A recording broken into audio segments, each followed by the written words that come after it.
বিদায় বন্ধু, বিদায়। বুবুলদা আজকে চলে যাচ্ছে আমাদেরকে ছেড়ে আমেরিকাতে, অন্য কোথাও না। বুবুলদা লাস্ট 1 মাসের জার্নি, শুধু ব্যর্থতা আর ব্যর্থতা। মদও আছে, আর মদও আছে। ব্যর্থতা কোথায়, কিসের? এই যে ক্যাপ্টেন হলে শূন্য হাতে আমেরিকা ফিরে যাচ্ছে। শূন্য হাতে কোথায়? কত লোকের মন জয় করে যাচ্ছে সেটা বল। গুনি থেকে শুরু করে বাসু, যে খেলতে জেতাতে পারেনি বলে বলেছে রিটায়ার করে যাবে, করবে না সেটা আমাদের ঠিক আছে, কিন্তু কতটা সেটা পরের বছর কতটা এফর্ট দিয়েছিল সেইটাই তো আমার জয়, সেটাই তো আমি নিয়ে যাচ্ছি। এত বড় ঝামেলার পরে কি তুমি নেক্সট ইয়ার আবার খেলার টাইমে আসবে? সেটা বলতে পারছি না। তুমি কি এর পরে আর কোনোদিন খেলবে আমাদের সাথে? মানে ওই খেলা, মানে টুর্নামেন্টে পার্টিসিপেট করবে? সেটা খেলবো, মানে ধরে নেওয়া যেতে পারে তুমি আবার টিভিবিএল এর টাইমে কোনো না কোনো বছর ফিরে আসবে আমাদের। সামনের বছরই প্ল্যান আছে, দেখা যাক। উলুবেড়িয়া থেকে খেলবে, দেখা যাক কতটা কি হয়। যেহেতু দেশটা কাছে নয় তো, তো প্ল্যান প্রোগ্রাম করতে হয় মোটামুটি। পরের বছর তো ওয়ার্ল্ড কাপ আছে, 6-7 মাস আগে থেকে প্ল্যান করতে হয়, তো দেখা যাক। আমরা ট্রাম্পকে বললে কি এমনি ওই কি নিয়ে যাচ্ছ? এই ব্যাট, বেসিক্সের ব্যাট, বেসিক্সের ব্যাট, 24টা বল, 24টা বল, বেসিক্সের ব্যাট, 6 মাসের একটা 6 মাসের একটা লিগ আছে ওখানে। তুমি কি 6 মাসের এই লিগটায় আমাদের যে 6 মাসের ধরে যে খেলার পরে যে একটা টুর্নামেন্ট হয়, তাতে যে উত্তেজনা, 6 মাস লিগ খেলে কি উত্তেজনাটা পাও? না, ওটা অন্য রকমের। এখানে কি, এখানে সবাইকে আমি চিনি, সবাই নিজের ভাইয়ের মতো, তো খেলে এখানে আনন্দটা বেশি। ওখানে হয় হচ্ছে খেলাটা খেলি কেন না, খেলতে ভালোবাসি বলে, কিন্তু হ্যাঁ এখানে মজাটা বেশি হয়। এখানে কি আনন্দ হচ্ছে এবছর একটু দুঃখ বেশি পেয়েছো? না, একদমই নয়। এবারেও যথেষ্ট আনন্দ হয়েছে আমাদের। আমি সবসময় বলে এসেছি, এটা আমাদের বিগ টেস্ট হচ্ছে দুর্গাপুজোর মতো, ঠিক আছে? দুর্গাপুজোর আসছে বলে যে এক্সাইটমেন্টটা, ওটাই আসল। যেহেতু টুর্নামেন্ট একদিন কয়েক ঘন্টা ব্যাপার, হয়ে গেল, শেষ হয়ে গেল, কেউ জিতলো কেউ হারলো, খেলা শেষ। কিন্তু ওই যে তার আগের যে প্রিপারেশন ফেজ এবং তারপরে যে চাটাচাটি ফেজ, ওটাই তো নিয়ে যাচ্ছে। নিজেরটাকে কি বলে মোটিভেট করবে নেক্সট ইয়ারের জন্য? নিজেরকে মোটিভেট করে, নিজের যা আছে ঠিকঠাকই পরের বছরে খেলবে। নিজের আমি তো খেলবই পরে বলছি। হ্যাঁ, ওকে মোটিভেট করা দরকার, যাকে মোটিভেট করা দরকার, যাকে মোটিভেট করা দরকার তাকে করব। এবং একজন যে মোটিভেট করার দরকার তাকে করে লাভ নেই, ঠিক আছে? সে রিটায়ারমেন্ট, আজকেও কথা হয়েছে সকালবেলা, সে বলেছে আমি রিটায়ার, আমি শেষ। এটা চন্দ্রবন্ধু পড়ে গেছে। একজন থাকে কাজ করে, আচ্ছা, অভিজ্ঞ একজন মানুষ, তার সঙ্গে কথা হয়েছে, বয়স্ক মানুষ।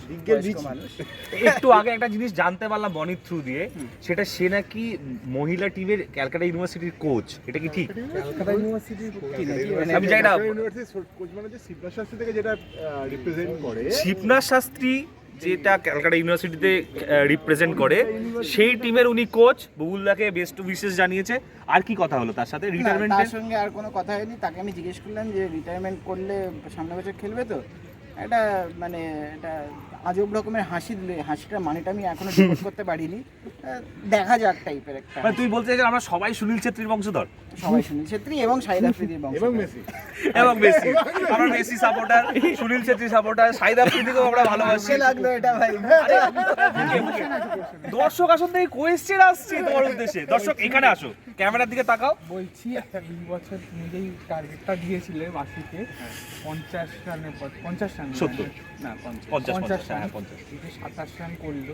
তুমি সামনের বছর যদি আসো, ওর কাছে কি টার্গেট থাকছে, কি এক্সপেকটেশন রাজদার থেকে? কত রাখছো রাজদার থেকে নেক্সট ইয়ার কি এক্সপেকটেশন? সামনের বছর 100, সামনের বছর 100। বাসু এবারে বলেছে, আমার সঙ্গে পার্সোনালি কথা হয়েছে, বলেছে সামনের বছর আরো বেটার পারফর্ম করবে। আরেকটা জায়গায় একটা হাহাকার শুনতে পেয়েছি রাজদার থেকে, যে সবার নাকি পার্সোনাল ট্রফি আছে, রাজদার নেই।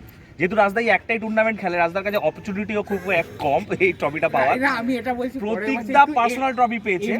আমারও আছে, তোমারও আছে। ইমার্জিং প্লেয়ার যদি দেয়া যায়। হ্যাঁ, রাজদাকে কিভাবে আমরা সান্ত্বনা পুরস্কার দিতে পারি? না, রাজের কাছে চ্যাম্পিয়ন্স ট্রফি আছে, মানে চ্যাম্পিয়ন্স যে মেডেল আছে ওটাই আছে। দুর্ভাগ্যবশত সেই বছর কোনো পার্সোনাল ট্রফি দেওয়া হয়নি চ্যাম্পিয়ন্সদের সাথে, শুধু ট্রফিটাই দেওয়া হয়েছিল। এটা আরো দুর্ভাগ্য। হ্যাঁ, ওই জন্য হয়তো নেই, আদারওয়াইজ হয়তো পেত। তো ওই ট্রফি ভিত্তিক খেলা এটা নয়, এটা মজা, সবাই নিজেদের মধ্যে খেলা, সবাই এনজয় করে খেলে। এবং এত দূর 5 বছর হয়ে গেল, যথেষ্ট সাকসেসফুল একটা টুর্নামেন্ট। এবং আশা করি আমি থাকি না থাকি, টুর্নামেন্টটা যেন এইভাবে কন্টিনিউ। ফান্ডিং আমরা কি ফান্ডিং পাবো? আমার ফিনান্সিয়াল দিক দিয়ে কোনো প্রবলেম হবে না। আচ্ছা আচ্ছা, এই যে লাস্ট 1 মাস ধরে যে ইতিহাসগুলো তৈরি হলো, তার মধ্যে কোন ইতিহাসটা তোমার সারা জীবন মনে থাকবে? আজকে এটা হলো নলিচি মাইন্ড ইট, নলিচি সারা জীবন বলছে বুবুলদা মনে রাখবে যে এমন একটা ছিছি ব্যাপার ঘটেছে আর কি। তো ওইটা বুবুলদা মানে বলছে ওটা এমন একটা ঘটনা, আমি আমেরিকায় গেলাম, লোকে ছিছি বলবে, ঠিক আছে? এটা ছিছি করার মতোই ঘটনা, কিন্তু সবথেকে মজা ওটাতেই হয়েছে। নলিচি। কিন্তু হ্যাঁ, টুর্নামেন্টেও মজা হয়েছে। টুর্নামেন্টের আগে এবং পরে, টুর্নামেন্টের দিন এবার সবাই অন্যরকম স্টেট অফ মাইন্ডে থাকে, সবাই এক্সাইটেড থাকে, খেলার মধ্যে মানসিক ঝগড়াঝাটি হয়, কিন্তু হ্যাঁ, টুর্নামেন্টের আগে এবং পরে যথেষ্ট মজা হয়েছে। ঠিক আছে বুবুলদা, আমরা এখানেই শেষ করছি, ব্যাপারটাকে আর দীর্ঘায়িত করছি না। ভালো থেকো, খুব ভালো থেকো। একদম। আবার পরের বছর টিভি বিলের টাইমে ঠিক চলে এসো, আমরা একসাথে আবার একটা টুর্নামেন্ট খেলবো, আবার একটা বাওয়াল করবো, একটা বিভৎস একটা ব্যবসা হবে, মাল্টিপল বাওয়াল। মাল্টিপল